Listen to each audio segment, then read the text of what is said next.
LG has been hitting the smartphone market with full force of late. I'm Taylor Martin, this is Pocketnow, and this is the LG Optimus G Pro versus the Google Nexus 4.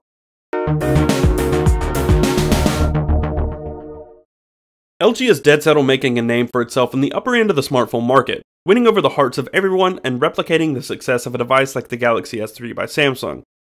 It has created high-end smartphones of its own, such as the Optimus G, and a high-end Nexus phone to be sold and branded by Google. And now it's reaching into the phablet category to give the Galaxy Note 2 some stiff competition.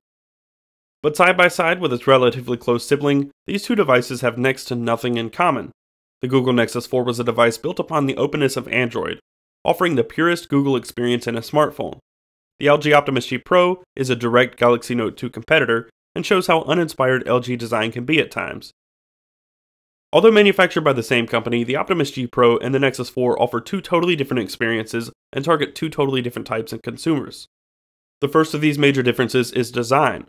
When it was originally announced, the Nexus 4 was revealed to be a near Galaxy Nexus lookalike. It features the same shape, about the same size, and similar button and port placement. Its 4.7-inch display lends to its modest size, and the build quality, for a $300 phone no less, is superb. The soft-touch plastic around the edges gives it a grippy feel, and the glass slab around back gives it a touch of premium quality. In terms of design and build quality, there is little to complain about with the Nexus 4, except for maybe the fragile glass around back, which is pretty easily remedied. The Optimus G Pro is an entirely different story. Think Samsung build quality and overuse of cheap plastics, then think of a device feeling even more cheap and insubstantial. Its large stature is not complemented by the expected heft. Its back, unlike the Nexus 4 or Optimus G, is all plastic.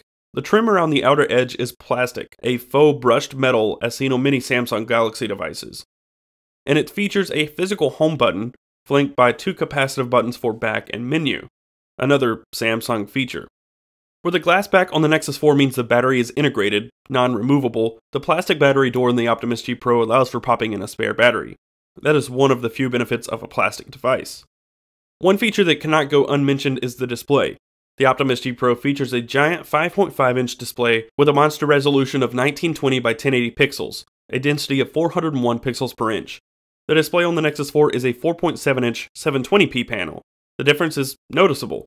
The picture on the Optimus G Pro is noticeably sharper and colors tend to pop a little more, which is likely due to the poor calibration on the Nexus 4's display. But the differences in these panels are not terribly dramatic, considering the Nexus 4 still has a relatively high pixel density at 318 pixels per inch.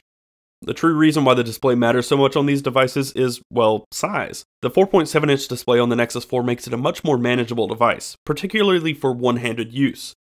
I can easily slip it in and out of my pocket and use the device with one hand without a problem.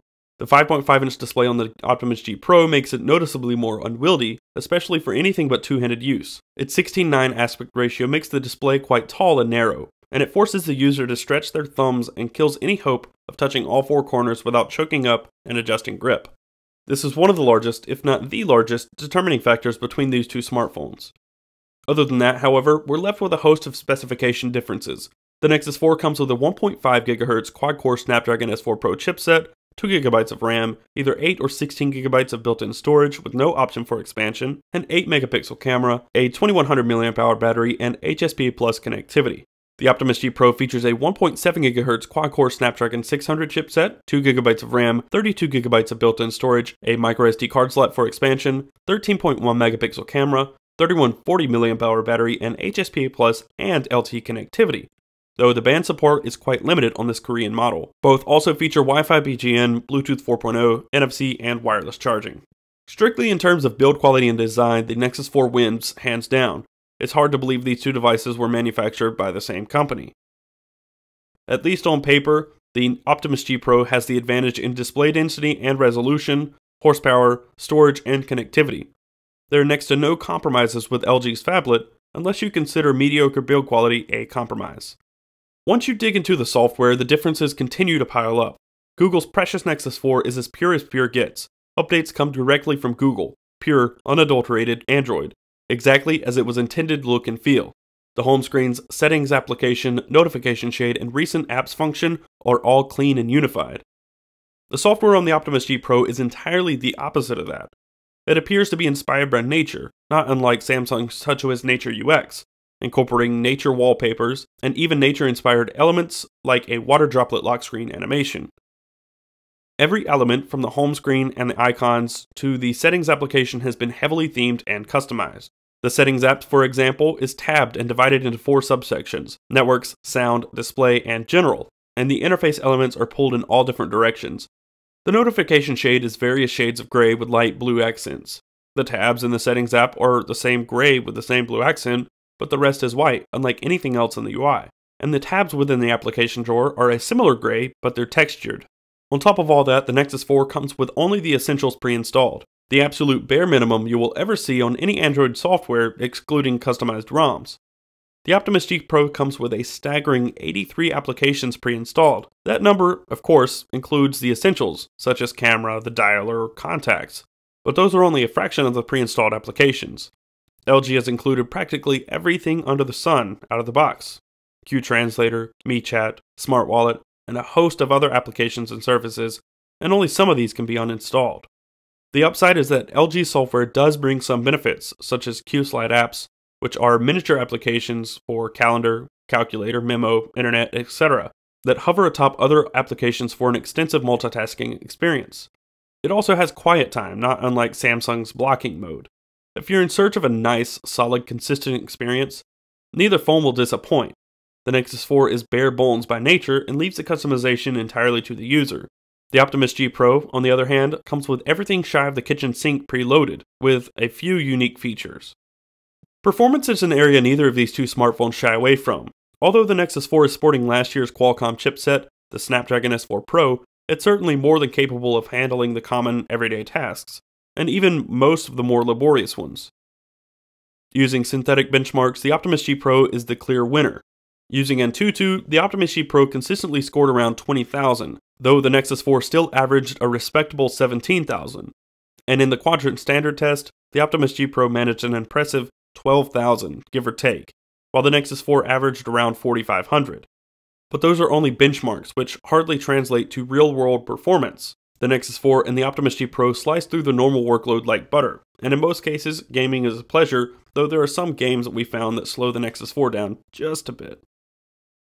Battery life is, unfortunately, still an unknown on the Optimus G Pro, as it just arrived yesterday. Inside, the Nexus 4 has a 2100 mAh battery that usually lasts most of the day, but if you have evening plans, that's not a bad idea to charge up before heading out. The Optimus G Pro has a monster 3100 mAh battery inside, and while the stamina seems pretty great so far, it's too soon to tell for sure. The benefit, however, is the ability to swap out batteries with the Optimus G Pro. Its battery door is removable, and the Korea model at least comes with a spare battery and a battery charger, effectively doubling the battery life. Finally, cameras. Neither the Optimus G Pro or the Nexus 4 feature particularly amazing cameras. Both tend to produce washed out images that miss a ton of details. The Optimus G Pro has a clear advantage in the terms of output size, at 13 megapixels versus the Nexus 4's 8 megapixels, and the Optimus G Pro manages to produce more accurate images with truer to life colors. The Nexus 4 tends to overexpose more easily and creates warmer images. Particularly light images seem to have a pink hue to them, while the Optimus G Pro seems more balanced. All in all, neither camera is incredibly impressive, but they get the job done fairly well. At the end of the day, the Optimus G Pro and Nexus 4, although both manufactured by LG, are starkly different devices in design, hardware, use, and as overall products. The Optimus G Pro is geared towards consumers seeking a device that comes with as few compromises as possible, while the Nexus 4 is meant for people who are okay with making some sacrifices for a price. The Nexus 4 was never the best device on paper, but it has always been the best in terms of value. The Optimus G Pro will appeal to those looking for an extra-large device, such as the Galaxy Note 2 with 2013 specifications, and the Nexus 4 will continue to appeal to those looking to save a buck while still getting a fantastic device. Thanks for watching, and I hope you enjoyed the video. If you did, be sure to give it a thumbs up and subscribe to the channel, and you can follow us on all your favorite social networks, Google+, Twitter, and Facebook at Pocketnow. Stay tuned for more Optimus G Pro coverage over the next week or so. I'm Taylor Martin, and I will see you next time.